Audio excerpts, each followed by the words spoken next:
It's athletes, it's a certain type of person that is attracted to the sport of grappling. It's a very healthy sport, it's a very competitive sport, and it's something that you have to have a certain level of fitness to be able to do.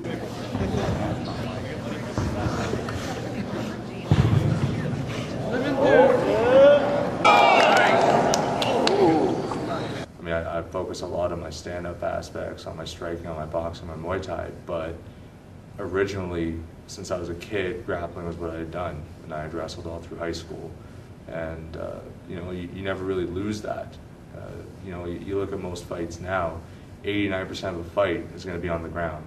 Rarely will you see a fight finish, completely standing up, or finish, if it lasts longer than 10 seconds, standing up. Most of the time it'll go to the ground, and you have to know how to handle yourself down there. And then not just in competition, in real life as well. Still there, Grappling. George. Oh, that's gonna hurt. You kind of have to play it by ear. That's really one of the loves of the sport, is how much of a thinking man's game it is. People just think you go in there and you brute force it, but it requires a lot of adaptation, a lot of thoughts, and just being able to move on the fly. Oh yeah, come on, George. That's good.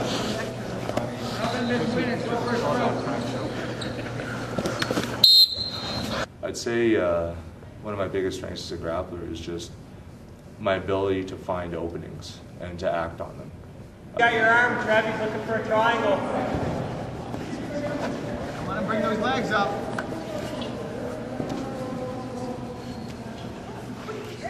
There goes side mount, buddy! So when I'm going through movements and I'm trying to get choked and I'm trying to see what's going on there, as long as I can still figure out, well, my hips are close enough to his hips, he's tight enough to me, if I can just get my leg around to his other side and I can pop my hip up and bridge, well, I can still bridge him over and get the sweep. As long as I keep that in mind and then execute the movement when I've committed to it, it usually works out well for me. Keep your arms down, Trev, he's grabbing him. He'll armbar you. Uh-oh, armbar coming up.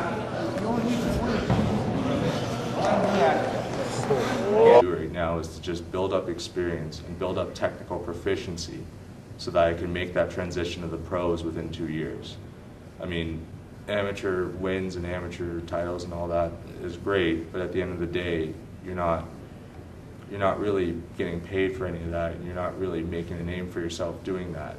All I'm trying to do with that is put myself into high pressure situations so I can build up a confidence that I'll constantly perform. When I have that consistency established, then I know I'll be ready to go to the pros.